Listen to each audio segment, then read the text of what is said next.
I'm pleased to say that many of the people that I speak to now say that they did have some form of information prior to either their surgery for surgical menopause or in fact to their treatment that put them into a medically induced menopause. However, it's not fair to say that that always happens. If you're in either of those situations where you're either going to be put into a medically induced menopause or you know that you're going to have your ovaries removed and that's going to result in you being in surgical menopause, before you start treatment, I would say think about all of the questions that you want to ask and make sure that you get at least an opportunity, even if it's in a phone call, to speak to one of the medical team about your questions. And B is do your homework to the best of your ability. I'm Shreya Parekh and you're listening to Empower Her, the podcast for busy women aged 35 and beyond. If you're feeling stuck and unfulfilled with your health and wealth, get ready to be empowered to take action. My guests and I will be providing you with knowledge, resources and ideas to help you broaden your perspectives, learn more about yourself and define your path to live your absolute best life. Be sure to hit that follow button to stay tuned with Empower Her and check out the valuable free resources available on the website to support your journey. There are lots of myths about perimenopause, menopause, postmenopause and HRT, and understanding surgical and medical menopause. Join me today with Diane Danzebrink, a personal and corporate consultant, speaker and educator passionate about menopause and mental health. She's also the founder of Purpose Over Profit organisation Menopause Support and has led the call for better menopause care and support in the UK with her national Make Menopause Matter campaign. She's made many appearances on TV such as This Morning, Loose Women, Good Morning Britain, BBC Breakfast, ITV, Channel 4 and much more, and can be heard discussing menopause and mental health on the radio. Diane has also written her first book, Making Menopause Matter, which is out now. Get ready for an insightful conversation as we delve into an in-depth discussion about menopause. Diane, welcome to the Empower Her podcast. It's great to have you on. Please could you talk a little bit about your journey from what you were doing to what you're doing now? That would be great. Thank you so much. Of course. Thank you very much for inviting me. So back in 2012, I experienced what's called a surgical menopause. So this is where both of the ovaries are removed at the same time. Unfortunately for me, I wasn't given any information about going into surgical menopause. I was not given any information prior to my surgery or post-surgery about surgical menopause. The only information or advice, I guess, I was given was, if you feel you need to, go and see your doctor in a few weeks' time. So I had had major abdominal surgery and I was never given the opportunity to go back and see the gynecologist or any of their team. It was simply, okay, you're discharged. I think I left the hospital about 36 hours after surgery, and go and see your doctor if you need to in a few weeks. I did see the doctor because I had stitches that needed to come out. But again, we didn't have any conversation other than how was I feeling? And at the time, I was feeling okay. I had decided that I would sort of do my best to look after my health and nutrition myself, take it very steady to get back to exercise, etc. And for probably about 3 months after my surgery, the only symptom that I really had was a few mild hot flushes. And really all I knew about menopause in any way at the time was that you might have some hot flushes and eventually you won't have any more periods. Well, for me, I'd had my ovaries and my womb removed, so I certainly wasn't going to have any more periods. It was about month 4 that things changed for me. And it was not my physical health that was impacted, it was my mental health. So I started initially to have sleepless nights, really struggling either to go to sleep or waking up, usually at 2 or 3 o'clock in the morning, not being able to get back to sleep, that deteriorated over a period of weeks to me having panic attacks during the night, eventually so bad that I had to wake my husband, which you can imagine was not great for his sleep pattern either. The anxiety over a period of weeks and months became so crushing that I had stopped working again. I wouldn't leave the house. I wouldn't even go out to walk my dogs. I had stopped really allowing anybody other than my mum to come to the house. I wouldn't answer the telephone, and I even had got to the point where I wouldn't open post, because in my irrational brain, I had decided that everything, everywhere I turned, was negative, because that was how I felt. I genuinely felt like I was going mad. My mum and my husband tried to persuade me to go and see a doctor. I was absolutely terrified. I thought it would either be a lifetime of antidepressant medication or I would be admitted to a mental health unit. So I resisted. Long story short, I woke up one morning after another horrific night, and I looked out of the window and thought, if this is my life several months after that surgery, I can't do this anymore. And it was later that day that I came very close to taking my own life. I'm incredibly fortunate in that my husband took control of the situation when I made him aware of what had nearly happened. I was sitting in front of a doctor later that evening, and I was very fortunate that she understood exactly what was going on with me and took the time to explain the fact that having lost my ovaries at the same time in my mid-40s, that had plunged me into a surgical menopause situation. The symptoms of that can be psychological, cognitive, physical. For me, it had affected me psychologically, and that she could help me, and that she could prescribe me some hormone replacement therapy because I really needed some estrogen back in my body. And at that point, I sort of took a big gulp and told her how scared I was of that, because I'd heard all the scary stories about HRT and breast cancer over the last 20 years. And she again took the time to explain good factual evidence-based information. I did start, and it wasn't a miracle and it didn't work overnight, but over a period of weeks, it was very clear that things were starting slowly but surely to improve. And as things started to improve, it made me wonder, was it just me that was really unlucky, or were there other people struggling? And I did what we all do. I turned to the internet and started to look, and I was just horrified to see so many situations where people were saying, I feel like I'm going mad. I don't know who I am anymore. I don't feel like me. This is affecting my relationship. This is affecting me at work. And I sort of knew I was back to some extent when I remember on one particular occasion turning to my husband, and in quite a loud, grumpy voice, and it certainly wasn't his fault, I said, how the hell can this be right?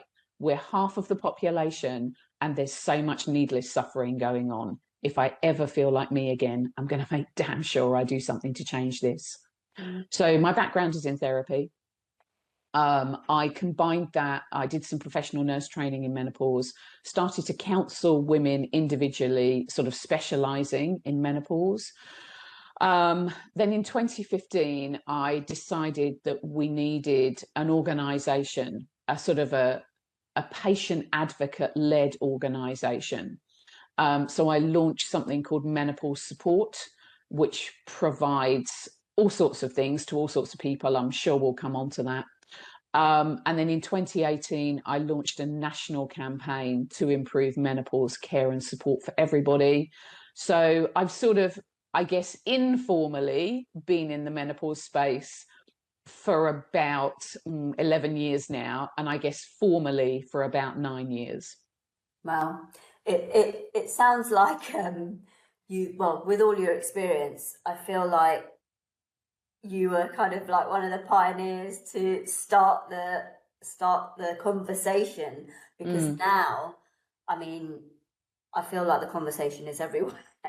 Everywhere I listen, you know, it's menopause and perimenopause and things like that.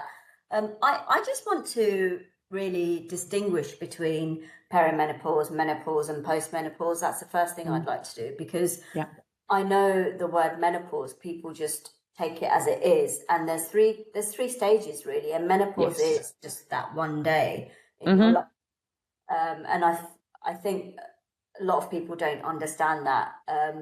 So could you just kind of run through those three, and then also I want to talk about surgical menopause, because I don't think many people are aware of that. I certainly am not, and obviously probably because I haven't had any surgeries like that, so I wouldn't be aware of it. But just knowing and being aware of surgical menopause, if someone else had it, you know, at least I'm aware of it and know and can maybe suggest, look, have a think about this. Yeah, absolutely. So I think I think, as you say, the sort of the transition of menopause and the stages, it is quite confusing, because we generally use the word menopause to cover a transition of some years for most people. But menopause also has its own sort of clinical diagnosis, if you like. So generally, when people are talking about menopause, they're talking about everything during that transition. So perimenopause, peri means around the time of, menopause, if we translate it, means the total cessation of periods. Now, even that is a little bit confusing, because for many, perimenopause begins in their late 30s, early 40s. They might not necessarily recognize their symptoms as being related to changing hormone levels, but those hormone levels are changing more frequently.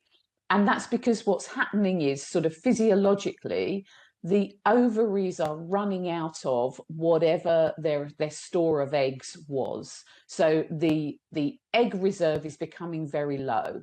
And it's at that point that perimenopause begins. And so that sort of fluctuation of hormones that people are used to on a monthly basis becomes more erratic. So during perimenopause, progesterone tends to fall quite hard and quite fast, and estrogen starts to fluctuate, sometimes on a daily basis. And for some people, that can feel quite significant. Around 1 in 4 will have almost no symptoms, but 3 out of 4 do. So perimenopause can last several years. So if you start your perimenopause at 43, 44, you might not get to menopause, which is where somebody has had a consecutive 12 months without a period, until perhaps your early 50s. So that transition can be quite a long time. And then essentially post-menopause is everything after you have reached that stage of menopause. So for most people, they're going to live 30 plus years post-menopausally. So that's what doctors would describe as a natural menopause transition. But then, as you said, we also have to think about other things. So surgical menopause, a medical menopause, an early menopause, and a premature menopause. So surgical menopause, that's where somebody has both of their ovaries removed at the same time. So the vast majority of estrogen and progesterone and some of our testosterone is produced from the ovaries. So consequently, if you have them removed, that's removing a significant percentage of your hormone production. So again, that can put people into a sort of an immediate menopausal state.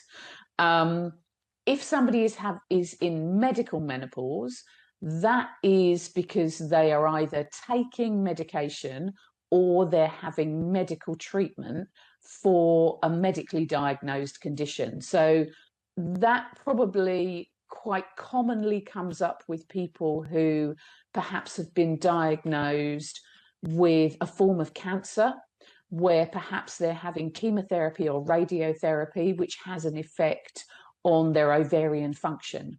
So if that ovarian function is changed, that can put somebody into a menopausal state. There are other conditions, things like severe endometriosis, or a condition called premenstrual dysphoric disorder, which is a very, very severe reaction to our naturally changing hormone levels. So I think most people have heard of the terms PMS and PMT, but PMDD is a very severe form of that sensitivity to monthly hormone fluctuations. And if people are experiencing either of those, one of the treatment options is to suppress the ovarian function with a form of treatment. And that's because by suppressing the ovarian function, you can potentially improve both of those conditions. However, it does then bring on menopause symptoms. Early menopause would be anybody who goes into menopause, so has had that 12 months without a period under the age of between 40 and 45. And then a premature menopause would be anybody who experiences menopause under the age of 40. So currently in the UK, roughly 1 in 100 under 40, 1 in 1,000 under 30, and 1 in 10,000 under 20 will experience a premature menopause.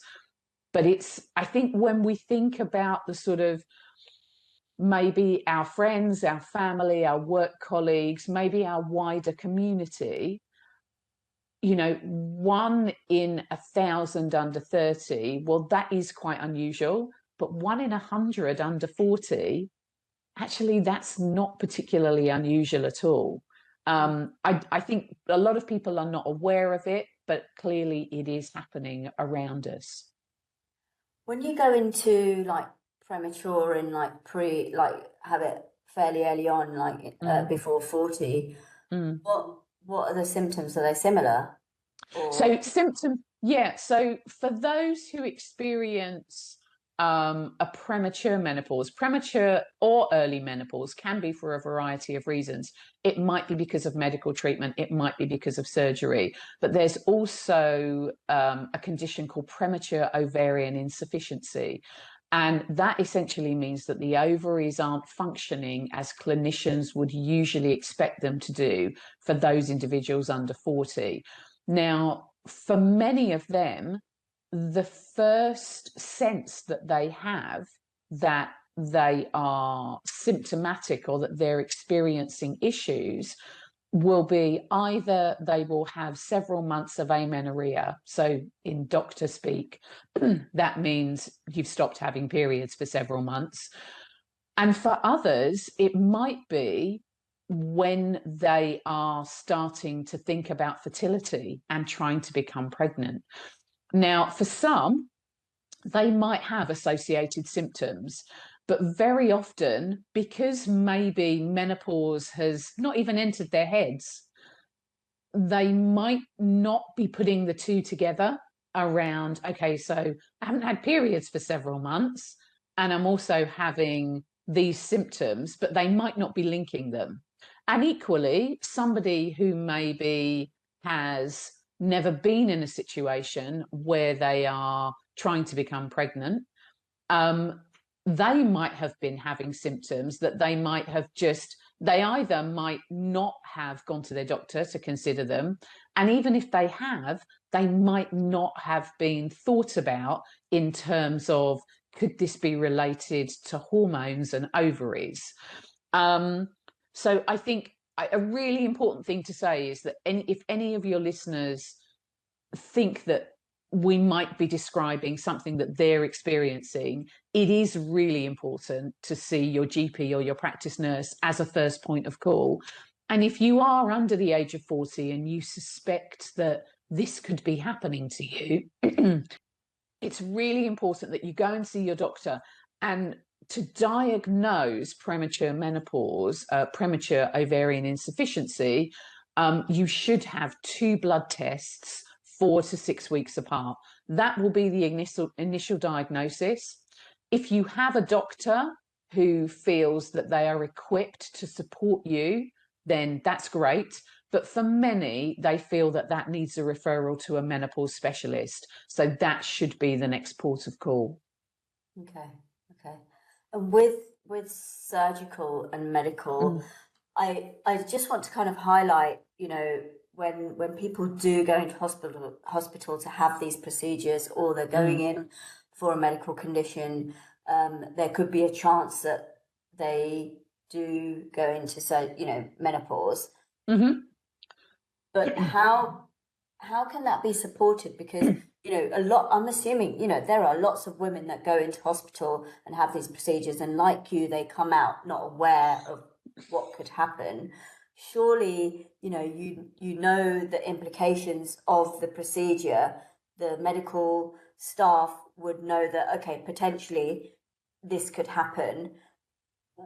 Is there anything happening about that? That's the first thing. Because, I mean, you know, it seems quite an obvious thing to talk about. It's like, you know, when you have a baby, the nurses come around and they talk to you about contraception. You know, make sure that you start contraception, make sure you do this. Are you breastfeeding? You know, there's 2 or 3 things that they definitely talk to you about. Yeah. Is this being talked about after women, you know, women going in for medical procedures? So the truth is that it's a very varied picture. I'm pleased to say that many of the people that I speak to now say that they did have some form of information prior to either their surgery for surgical menopause, or in fact to their treatment that put them into a medically induced menopause. However, it's not fair to say that that always happens. So my advice would be is that if you're in either of those situations where you're either going to be put into a medically induced menopause, or you know that you're going to have your ovaries removed and that's going to result in you being in surgical menopause, before you start treatment, before you have that surgery, I would say, think about all of the questions that you want to ask and make sure that you get at least an opportunity, even if it's in a phone call, to speak to one of the medical team about your questions. And B is do your homework to the best of your ability. So I would be pointing you, for surgical menopause, I would be pointing you to resources like our website, which is menopausesupport.co.uk. There's a fabulous community group called Together in Surgical Menopause. They have a sort of monthly meetup online group. And then to things like Women's Health Concern, which is the patient arm of the British Menopause Society. I mean, ultimately, we should be in a position where anybody going in for surgery that's going to put them into a surgical menopause, or anybody that's going to have treatment that's going to result in medical menopause, should be thoroughly counselled prior to their surgery. They should know all their treatment. They should know about all of the options. And they should be able to, along with their clinician, make the right informed choices for them. I mean, sadly, it's not unusual for me to speak to women who went into premature menopause several years ago and longer, who were not given the right information. And that lack of knowledge about how important hormone replacement therapy for those in a very early menopause can be has resulted in long-term health conditions. Equally, you know, it's not fair to say that nobody gets the right help and support. Of course, some do, but I'm still in the unfortunate position of speaking to women who enter surgical menopause and are told the same as me. See how you feel in a few weeks. Hello, you've just taken my ovaries away. I think there's going to be some implications to that. So see how you go in a few weeks is not only is it not sufficient for me, I would call it negligent. You know, kind of, I would if in an ideal world, and I think we can probably both agree, Shreya, that it definitely isn't ideal, but in an ideal world, I would like everybody going into menopause in whatever form to have the right information before it happens, but particularly for those going into a premature menopause or an early menopause, whatever the reason, I would also like to see support for them, because, you know, I often say to people, imagine being somebody who is 23 and you're told that you have premature ovarian insufficiency. Well, A, it's probably a term you've never heard of. B, you've probably never linked it with menopause. C, that's an enormous shock to your system. That's a lot of information to take in. D, you then have to go and tell the people closest to you, which is a difficult thing to do. It presents all kinds of issues in terms of future relationships, the kind of conversations you're going to have about fertility. Hopefully that's been explained to you, because it's true to say that it isn't always. And then you're probably going to have to take medication for, you know, 30 plus years of your life.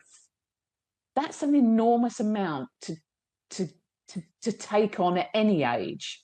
Yeah. But, you know, for somebody in a premature menopause, then not to have any kind of continued follow-up support. And, you know, often they will have medical support, but we really need some wraparound emotional support for those individuals as well, and for their families. Yeah, absolutely. I feel like, you know, that there's lots of things that women go through, and the emotional support, you know, medically, yes, you might be supported or told, you know, this is what you need to do. We need to give you, you know, you need to have surgery or whatever that might be. But then the emotional support around that, actually, it, in my view, kind of fails almost. And even with childbirth and things like that, you know, it's almost like, right, you've had the baby, off you go, kind of thing. And the support emotionally isn't there either. And then, you know, we're expected to do all these things without any support and without any, you know, research on women and all sorts of things, really. I want to cover HRT. I know you took HRT, but you know, you pretty much had to take HRT. And there are a lot of myths around HRT. I've heard of them, and that it scares me to take HRT if I needed to. Can you talk about those myths, and also the pros and cons of taking HRT, and how you go about taking it? I've also heard that if you want HRT, or if that's what you should be taking, it depends. It's like a lottery. Okay, so HRT simply is hormone replacement therapy. So, as I said, if you're in what doctors would call a natural menopause, so that's during this transition, if you're having symptoms that are affecting your quality of life, NICE menopause guidance currently states that hormone replacement therapy is what's called first line treatment. So that ultimately means it's the most effective treatment for symptoms. Now, not everybody will choose it. And of course, it should be all about having informed choice. But I think what has stopped a lot of people in the past is that lack of information and scary headlines. So just sort of, rather than me telling you what I think, I'll tell you what the British Menopause Society say. So the British Menopause Society say that in terms of HRT, for the vast majority of individuals under the age of 60 or within 10 years of their last period, HRT, the benefits significantly outweigh any risks. Now, if you have a complex medical history, that might be different for you. And obviously, if you've learnt all about it and you choose not to take it, absolutely, that should be informed choice. However, we have seen far too many people who have been either precluded from taking it by a medical health professional, or they've not even gone and had the conversation because they've heard scary stuff. So HRT, essentially, if you still have your womb, HRT is replacement estrogen and some type of progesterone. If you've had your womb removed, if you've had a hysterectomy, for the vast majority, it will be estrogen only. If you had very severe endometriosis and you've had your womb removed, you would probably still need progesterone. That's the current guidance. Most hormone replacement therapy is what is in the UK is called body identical. And essentially what that means is that the makeup of the product, the sort of the molecular structure is very similar to the hormones that you produce naturally. So it's really about giving you back, it's very low doses, it's really about giving you back a level of hormone that is going to alleviate those symptoms you're experiencing. And if you still have your womb, help to protect your womb lining too. In terms of the myths, there are, as you say, there are many, many of them. Last year, we produced a 44-page information booklet called Understanding Menopause, which was written in conjunction with 4 wonderful British Menopause Society menopause specialists who gave us their time to help us do that. And we cover huge amounts of those in there. But some of the really key myths are you can't start hormone replacement therapy if you're still having periods. That's nonsense, because for most people, throughout their perimenopause to menopause transition, that's the point of the transition. Your periods are going to be changing, but you're still going to be having them, but you're probably having symptoms too. So what menopause specialist doctors will say is, are your symptoms having an impact on your quality of life? If they are, that's the time to go and talk to your doctor, not just about HRT, but also about other options too. So that's the first thing. So the second thing that we often hear is, if you're prescribed HRT, you can only have it for 5 years. Well, that's incorrect too.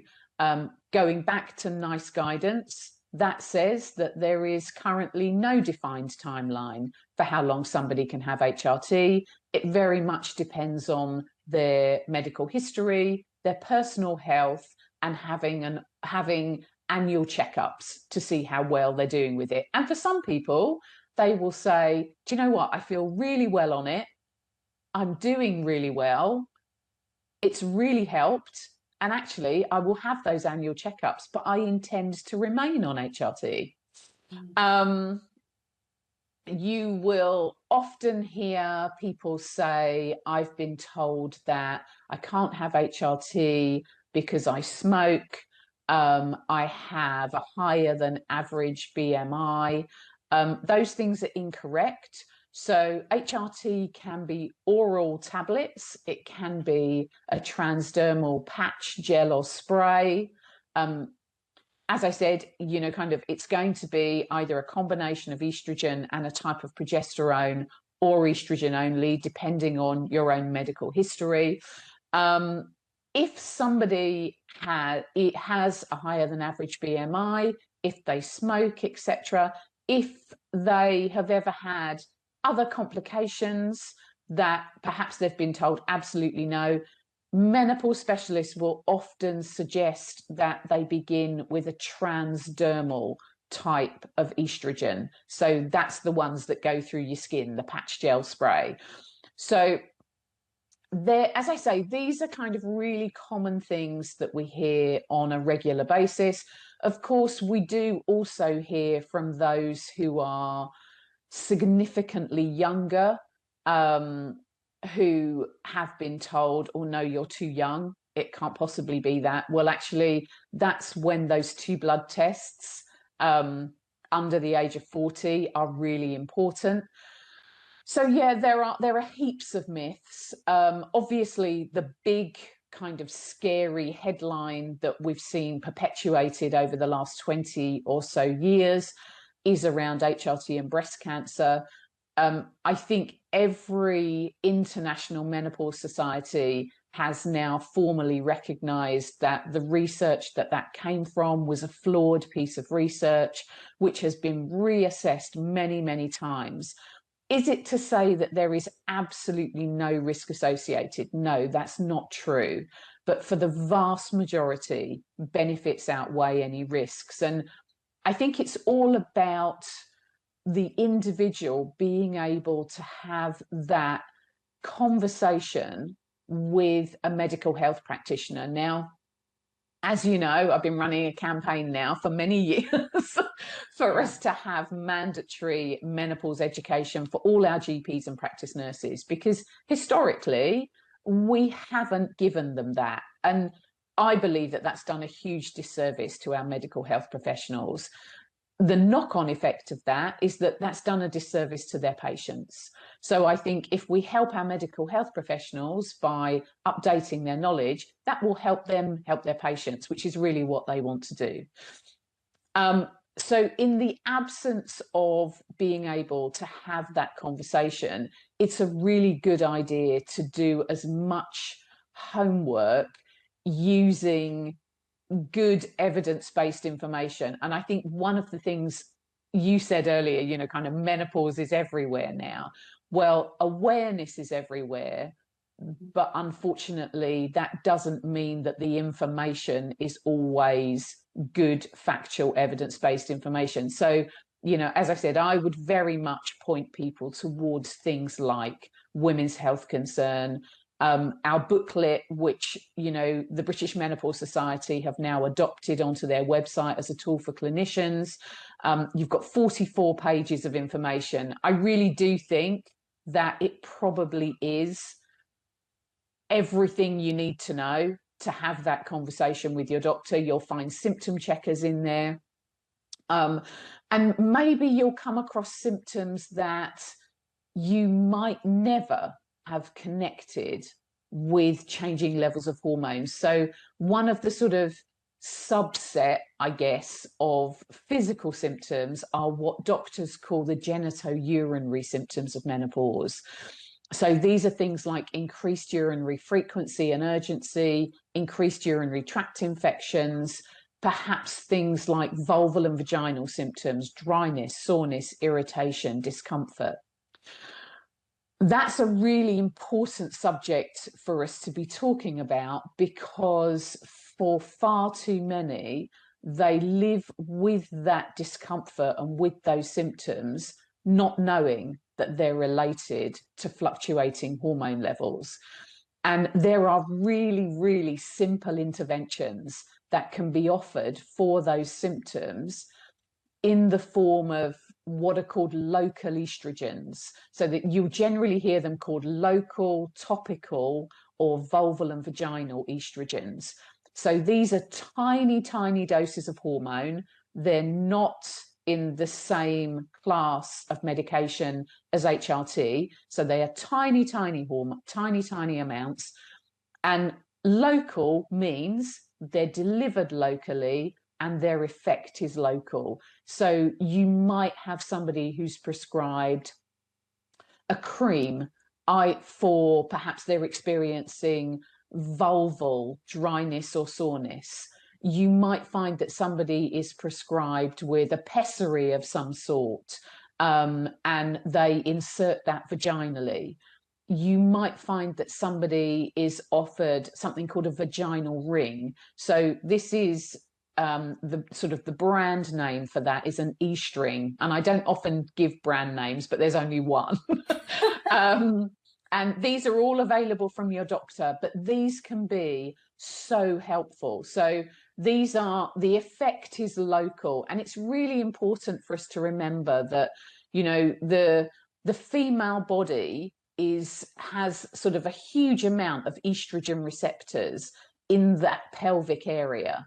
So when those hormone levels start to fluctuate and ultimately deplete to, you know, sometimes almost undetectable levels in postmenopause, it's not unusual for people to be experiencing those symptoms. You know, I often read surveys, pieces of research, and everything that I've seen tells me that currently it's believed that around 70% experience those genitourinary symptoms either during their menopause transition or during postmenopause. So for some of us, perhaps our mothers and our grandmothers will be experiencing those symptoms, but it can be a difficult thing to speak about. It can be difficult even with, you know, your partner, members of your own family.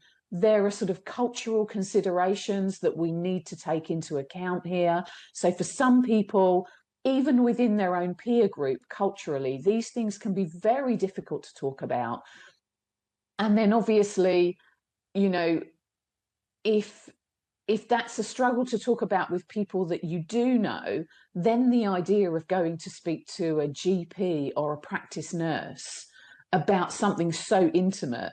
So I think the more that we can help to normalize that conversation and say, do you know what, this happens to lots of people, and there are really simple treatments that you can have for that, and you can use it alongside HRT, but you can use it independently. You don't need to be having HRT to use a local estrogen product. I had no idea about that. Honestly, I really didn't. I just thought, you know, you just take HRT if you chose to and you needed it. But I didn't know about the more localized stuff at all. Funny you should say that. You know, I try and normalize the conversations in my household with regards to, you know, leaking and things like that, you know, with my kids. And my kids are like, Mum, do we really need to know that? I'm like, yeah, you know. You really do. Kind of do. Because, you know, that's what's happening, and that's what just happened, or whatever. And I think the more we normalize the conversations with our children or our parents or whatever, then perhaps they will feel comfortable as they get older, or perhaps they might think, actually, you know, we can have these conversations, and or just mention that this is what's happening to me, and, you know, whatever that might be. And I think that's where we really need to start having the conversations. Exactly, lovely. And, you know, I mean, I have, you know, we've talked about it in the booklet in some depth, and in my book, I've dedicated a whole chapter to it because it is such an important topic. And, you know, it's really upsetting when you think about, you know, sort of our older female relatives. And, you know, I've certainly had personal experience of having you know, sort of an older female relative who I can't imagine what the poor woman spent on, you know, sort of on pads and pants. Yeah. But had she have been given the right information at the right time, things could have been very different for her. Yeah, yeah. And for so many like her. Yeah, yeah, absolutely, absolutely. And the key thing is, I think what you've said is, you know, there's so much information out there now. Yeah. But really do your own research and fact finding. And there are websites, like you mentioned, you know, starting from your website, and you know, that has the information to equip you before you even make that appointment with the GP, so you are aware of your choices as well. Yeah, absolutely. And I mean, the other thing to say is, you know, sort of we're always very happy to point people in the right direction. So, you know, if anybody's listening to this thinking, I don't know where to start, you know, you're very welcome to email us and say, I can't find this on your website. Is there somewhere I can find it? And, you know, it might take us a few days to come back to you, but we will always come back to you. Yeah, no, absolutely. Quickly touching upon post-menopause. Yeah. Not many people talk about that. No. What are the symptoms? Do they just carry on, and is there a point where it will just kind of stop? Or, you know, I don't know anything about post-menopause, to be fair. Yeah. So, I mean, post-menopause, I think, is if we think back sort of 10 years, I think very few people were aware of the term perimenopause. Thankfully, that's changed hugely. I think we still have some work to do with postmenopause. So with postmenopause, in terms of symptoms, as I said, 1 in 4 will have almost no symptoms at all, but 3 out of 4 do have symptoms.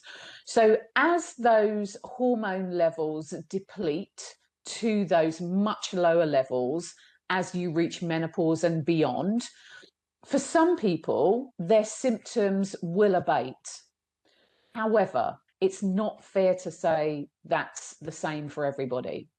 So unfortunately, some people do remain symptomatic. And what's really important about that is not to feel as though because you're postmenopausal, you just have to put up with it. Even if you've never sought any help and support during your perimenopause and you're now postmenopausal, it is really important that you know that there potentially are interventions that could help you. So, again, probably your doctor or your practice nurse is your first port of call, but you might need to be referred to a menopause specialist too. That's sort of, that can be tricky depending on where you live in the country, but everybody should have access to that service if they need it. A lot of it, thankfully, now is done by video call and telephone. So even if there would be a significant distance for you to travel, you can still have that appointment without the inconvenience and often the cost of that too. So one of the things that I say to everybody is, whatever stage you're at, look at the things that you can do. Look at the things you can do for yourself. So think about your overall lifestyle. Think about whether or not there are things that you could change that would help to improve your symptoms. So think about things like, how am I nourishing myself? Am I getting good nutrition? Am I taking whatever form it is that works for you, but some sort of exercise? Am I optimizing my sleep, or am I spending the last moments and the first moments of my day on a device? So think about optimizing your sleep. It's very easy for me to say, see what you can do about your stress levels, but there are some simple tools that you can use to help with that. But if none of those things have helped, and you might have tried over-the-counter products, then it is really important to have that conversation, because unfortunately, again, due to sort of the media reporting, particularly over the last 20 years, and all the scary stories that there have been about that first line treatment, hormone replacement therapy, we've seen a lot of people who've said, oh no, I couldn't even think about having that conversation. And we speak to them perhaps in their late 60s, in their 70s, and they're telling us that they're having those genitourinary symptoms. They're still having hot flushes. Those hot flushes are affecting their sleep.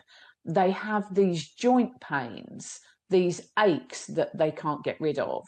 For some people, it will be, sort of those cognitive and psychological symptoms. But I would say most commonly, we tend to speak to people who are experiencing still those hot flushes and night sweats, the changes to the broken sleep, and those genitourinary symptoms. And there are definitely options that can be considered. So I guess, sort of my advice would be, please don't suffer in silence. Could this go on into your 70s then? So for a small number of people, they do experience symptoms ongoing. But I think, this is why the conversation and the information at the right time is so important, so that we'll get to a stage where we don't have people who are suffering but not knowing that there is something that can be done to help them. Yeah, absolutely. So, Diane, I'm a really big advocate for collaboration, not calibration, collaboration, as you know. What collaboration opportunities are you looking for right now with the campaigning that you do, and whether that's personal or professional? So essentially, lovely, I guess it sort of falls into two camps, really. The first one is, we are always really happy to have conversations with, particularly with sort of grassroots community organizations, where they are doing their best to support members of their community. It's usually done on a shoestring or with absolutely no funding whatsoever. But because we have been in a position where we've been able to create these resources, we really want them shared as widely as possible. So we don't have the funds to be able to do a huge marketing and publicity campaign. So generally this comes through kind of having those conversations. So I'll give you an example. I've just had a conversation where I live with the person who basically oversees all the food banks in my area. So that's within my particular area. There are 33. Some of them are mobile units. And what we have arranged between us is that Menopause Support will provide booklets for all of those sites. And menopause is something that they are starting to find that the people that are using their service are starting to talk about, because obviously a food bank is much bigger than helping people with food. It's also, those people they're providing all kinds of other support. So that's a brilliant collaboration for us. I'm also just teaming up with our local sort of community foundation, who are the umbrella organization for lots of sort of third sector organizations, charities, social enterprises. And I'm going to provide an education session for them. So that means that we'll reach a huge amount of people by me going along and giving up a couple of hours of time. So those things can be done online if you don't happen to be in my particular area. We have PDFs of the booklet. We have a fabulous 5-minute animated film, which is a free resource. But it's really being able to sort of widen our network, I guess, in terms of that community support. And then the other half of it, as any charity or community interest company will tell you, is about funding. So we are blessed at Menopause Support to have a wonderful, wonderful little group of people who have supported us for several years. And essentially, Menopause Support wouldn't be here without them. However, we've got lots of projects that we would love to do to help us to create more of those free resources, to help us provide more free support for individuals. And we need funding for that. So if any of your listeners would like to get involved by, not necessarily by individually sort of supporting us financially, but perhaps you might work for an organization that has a corporate social responsibility fund. Perhaps you might know of great funding opportunities that you might like to share with us. All of those things. Again, it really comes down to community. It's all about us sort of supporting each other. Then that would be absolutely fabulous. So yeah, we're always open to hearing about those things, because I'm sure that you've spoken to other people who do similar work in the women's sector generally. But the tragic facts are that less than 2% of charity funding goes to projects that specifically support women. Wow. And so we're in a very any project that's supporting women is in a very difficult situation at any time, particularly at the moment with the financial situation that we found ourselves in sort of in recent years. So with less than 2% of charity funding overall going to women's projects, and then you think we're focusing specifically on menopause, which is not just about health. You know, there is all sorts of things to take into account. It's about mental health, it's about relationships, it's about keeping people in work, it's about socioeconomics, it's about culture, etc., etc. There's a huge range of topics in there. But when you kind of further subdivide that, it can be an incredibly difficult landscape in terms of funding. So if anybody has any great ideas or great connections, then I would, of course, love to hear from you, because that will definitely help us help others. Yeah, I really think it's about connecting the dots. And if someone knows someone that could help, it starts with a conversation. If it doesn't go anywhere, it doesn't go anywhere. But it just starts with that one conversation. Absolutely lovely. Yeah, brilliant. I think you are doing an amazing job. I mean, it's amazing how far you've come with the charity, and I really do hope that people get on board and support you. I certainly will be doing that, and I'm trying to connect you with as many people as I can. That is for sure. Diane, thank you so much for being on the Empower Her podcast. It's been great to have you on, and thank you so much for your super insightful information. Thank you so much for inviting me. I mean, if anybody wants to get some of those information resources that I've talked about, just head to menopausesupport.co.uk. And as I said, if you want to get in touch with us via email, I assure you we will come back to you. That's great. No, all the details to get in touch will be in the show notes and through the promotions as well. So yes, lovely. If anyone's listening that wants to find out more, have a look at the show notes and obviously all the social media. Thank you. Thanks so much, Diane. Thanks so much for inviting me. Thanks for tuning in to Empower Her. I hope today's episode has left you feeling inspired and motivated to make a positive difference in your world. Please follow the podcast and share it with anyone who will find it helpful.